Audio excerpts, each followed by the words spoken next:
10만 원 통장에 분명히 있었습니다.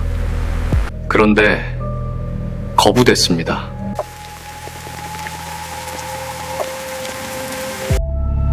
잔액 부족도 단순 오류도 아니었습니다. 이 한 번의 거부를 이해하는데 저는 6개월치 단서를 따라가야 했습니다. 단서는 셋이었습니다. 국경 밖, 지갑 안, 그리고 출구.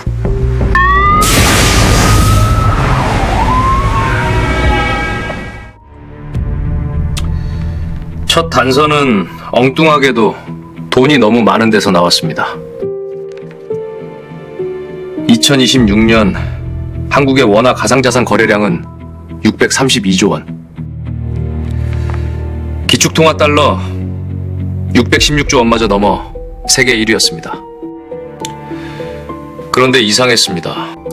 그 돈의 80% 이상이 변동성 큰 알트코인에 몰렸고 거래량은 유동성의 250배, 세계 평균의 5배로 헛돌았습니다.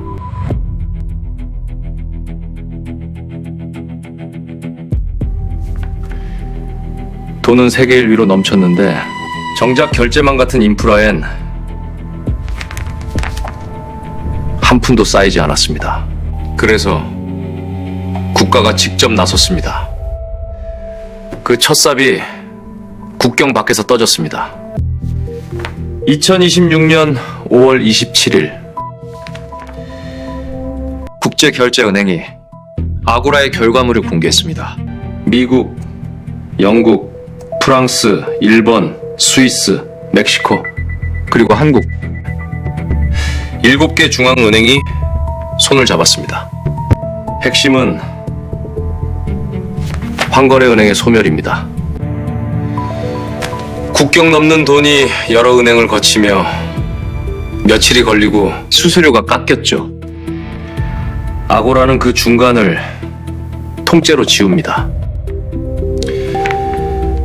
토큰화된 예금과 중앙은행 화폐를 한 판에 올려 코드가 거의 즉시 정산합니다. 그런데 이건 효율이 아니라 영토 싸움이었습니다. 중국과 브릭스의 엠브리지에 서방은 아고라로 맞섰습니다. 한국은행이 핵심 멤버로 올라타 원화가 달러, 유로, 파운드와 같은 줄에 섰습니다. 이게 그 10만 원과 무슨 상관일까요? 아직은 멉니다. 하지만 그물의 첫 가닥이 여기서 풀려 나왔습니다.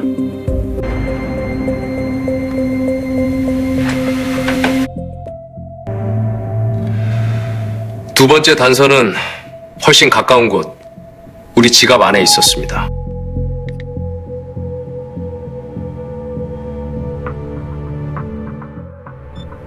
(2026년) 봄 국민 10만 명에게 디지털 화폐가 쥐어졌습니다. 한국은행은 기관용 화폐만 찍고 시중은행이 우리가 쓸 예금 토큰을 만듭니다. 예금이 쏠려 은행이 무너지는 걸 막는 이중 구조죠. 그리고 여기서 돈의 성질 자체가 바뀝니다. 디지털 바우처. 국지 예산을 종이 상품권으로 주면 깡 불법 환전이 생기니까요. 그래서 돈 자체에 조건을 심었습니다. 이 10만 원은 3개월 안에 정해진 지역, 허가된 업종에서만. 그렇다면 그 선을 넘으면 어떻게 될까요?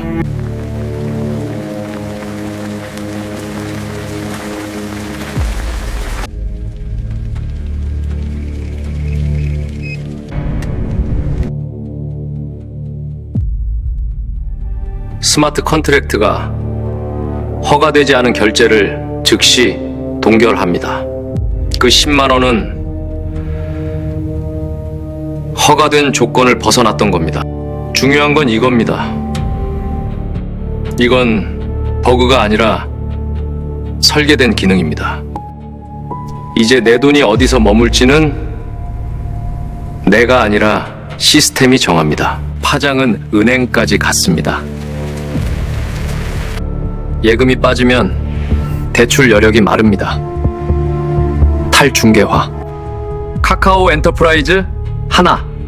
신한이 자체 블록체인을 깔며 경쟁에 뛰어들었습니다.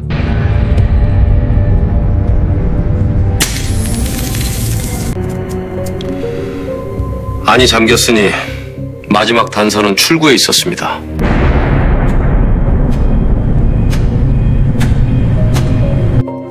(2026년 5월 7일)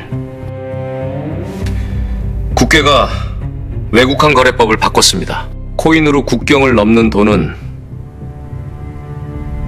전부 추적 대상이 됐습니다. 테더나 USDC로 우회해도 같은 효과면 규제를 받습니다. 사업자는 전산망을 한국은행에 실시간으로 연결해야 합니다.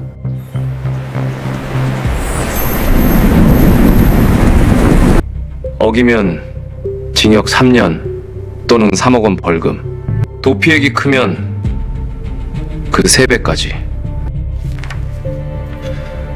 닉네임 뒤에 숨은 코인도 몰수 대상입니다.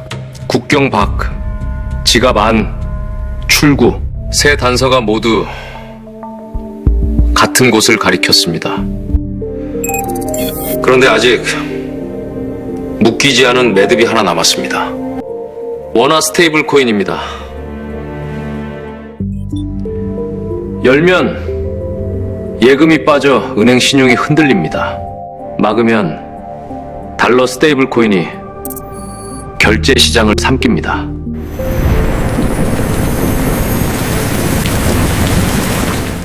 미국은 발행사를 은행처럼 다룹니다. 외부 감사, 준비자산 공개, 우선 변제까지. 어느 쪽이든 통제 없이는 통화 주권이 흔들린다. 그게 정부의 판단입니다.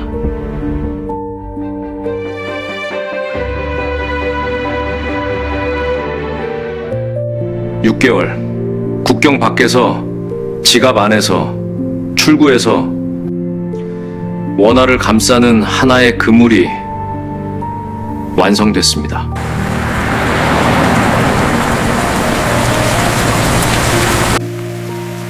맨 처음 거부당한 그 10만 원, 그건 오류가 아니라 정해진 규칙이 그대로 작동한 결과였습니다. 이 그물은 감옥이 될 수도 성벽이 될 수도 있습니다. 통제와 혁신을 어떻게 얻느냐에 달렸습니다.